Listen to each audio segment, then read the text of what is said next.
2022. We've opened with almost all of the Dow 30 on the downside, and the Dow is indeed off over 400 points. That's 1.3%. S&P 500 also on the downside to the tune of 1.3%. The Nasdaq Composite down 1.4%. Have a look at big tech, taking it on the chin all over again. Look at Apple, 137, Amazon, 107, Meta 157, and Microsoft is down $4 at 255. Show me Tesla, please. They are on the downside today, 2% lower at 666. They are Susan's with me. Susan, are they no longer the world's largest seller of electric vehicles? Yeah, so we have Hong Kong listed. Buffett invested. BYD is now the largest maker of EVs. Oh. But really, I think the headline is Tesla ending its 2-year run of record quarterly deliveries. So they only delivered 255,000 in the springtime. That was short of analyst estimates that were looking for something closer to 270 or so. But also, more importantly, it's less than what they delivered in the first quarter when they had over 300,000 plus cars that exchange hands. Shanghai COVID closures, a delay in Berlin opening, and that meant a drop from Q1. But here's the good news is that in that report is that Tesla says that production in June has picked back up to record levels. They have never made as many cars as they did in the month of June. JP Morgan this morning saying that Tesla could fall 40% on weaker deliveries. They had a price target. They cut it to 385. Ooh. But OK, so also remember that JP Morgan has been pretty bearish on Tesla for a long time. And I would say probably an anomaly since we're looking at the 380 levels. 338 would be very bearish, wouldn't it? Well, from the 600. Right. Yeah, that's a disaster. I would say that most people, though, still have that closer to $1,000 price target for Tesla. Oh, they do? OK, yeah. All right. Let's have a look at some of the tech stocks. I believe that some of the analysts out there are becoming less bullish on the big names on your screen right now. Well, is that true? I would say Barclays in particular, especially when it comes to social media, and this has a Tesla tie-in, of course, with Twitter. So Barclays cutting their price predictions because of a perfect storm, they say, in the ad revenue space, especially for social media. So TikTok competition is going to take away some of that ad spending, global slowdown that's taking place, and Barclays says that Meta is only worth 280. I say only. I mean, that's still a pretty good upside of 100% almost. Yeah. Alphabet's worth 3,000 in their view. Pinterest worth 20, so is Snap. But Twitter this morning also making news in that they're challenging an India ruling that forced them to remove some content. And of course, with all this decline in the social media stocks, have you looked at Twitter recently? We're trading at $30 plus. 54.20 doesn't seem like it's going to happen for that Elon Musk Twitter deal, who, by the way, broke his 10-day silence on Twitter with a picture of the Pope and his 4 kids on Friday evening. Okay. That was the longest absence for Elon Musk in, I would say, probably 6 years almost. Twitter's down 1.5%. Tesla's down 2.2%, all swept up in a general downside move that has the Dow down 500 points. Let's talk oil for a moment. Yeah.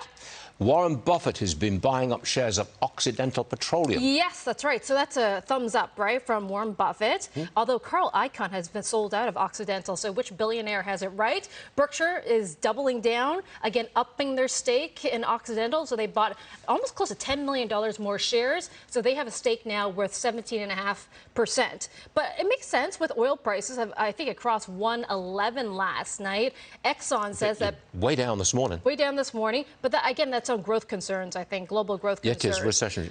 So we have ExxonMobil also saying that because of the higher oil and gas prices, they're going to make $18 billion. $18 billion in 3 months in the second quarter. What profit? I believe so. 18 billion. I'm gonna double check that. Or revenue. I think that's. I think it's revenue, to be honest. But still, 18 billion in revenue in 3 months is pretty astounding. It's not for bad. An old industry, right? Something that we thought was in the past. It's only a matter of time before the oil company haters, the greenies, come after them and say, "You're making far too much money. You're selling too much oil. You're killing the planet." It's so complex. So pump oil now, but we're looking to long-term kill your business. Yep. So, what's the incentive? Now, another big item of news this morning was that the U.S.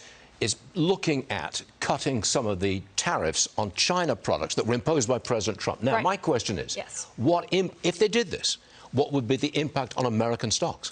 So positive, because you saw that initial lift, I would say, in the stock futures overnight. So this was a call with Treasury Secretary Janet Yellen and her counterpart Liu He in China. And, they've been talking about this. The administration, the White House, has even been making calls to retailers saying, if we do cut China tariffs, will you, in response, then cut your prices in your stores? I mean, they're looking at some ways to try to bring down inflation right now, which is sitting at 40-year highs. I would say retailers, though, they probably have an inventory issue right now, probably a demand issue, because we do know that interest rates are going up. That means people have less to spend.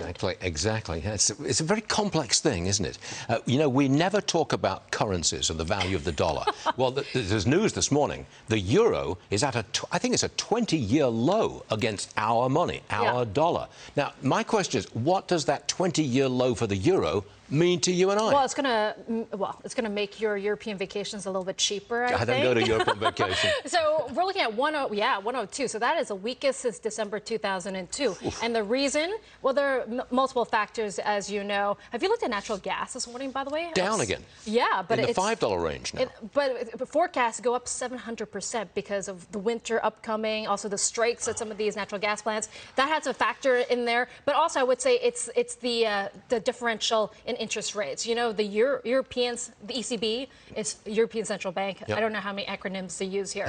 But the ECB is set to finally raise interest rates for the first time in 10 years this month. And they're only raising it by 25 basis points. Whereas the Fed, I mean, at the end of this summer, we could be up 150 basis points, right? So we could be crossing 2%. And that means that it's more attractive, dollar assets are more attractive when rates go up because you get more return for your money. Okay. 102 on the euro against the dollar. Imagine I could have been in England for much cheaper now than 20 years ago. I'm so jealous. Yeah. I mistimed that. In the unlikely event that I take a European vacation, I guess I could get a bargain. Can I just ask you one question, though? Because I just heard your interview with Luke Lloyd. Lumber prices are down 45% this year. Copper's down 13%. Cotton's down 15%. So you do have these input costs coming down. So, somebody challenged me saying, are lumber costs really down 45%? But you know it from a farmer's perspective. I'm a tree farmer, and lumber prices are way down. And what does that mean for the economy when you have all these input costs and commodity costs coming down? It means you may see a slight decline in the inflation rate overall. That will be a good thing, but also obviously. Slowing growth. I think that's very... Slowing growth will come along as well. 38% chance of recession. Not quite stagflation, but somewhat similar in the immediate months ahead. That's what it looks like to me. So knowledgeable. Thank you, Stu. Flattery is whatever. Susan, thank you very much. We'll see you again later.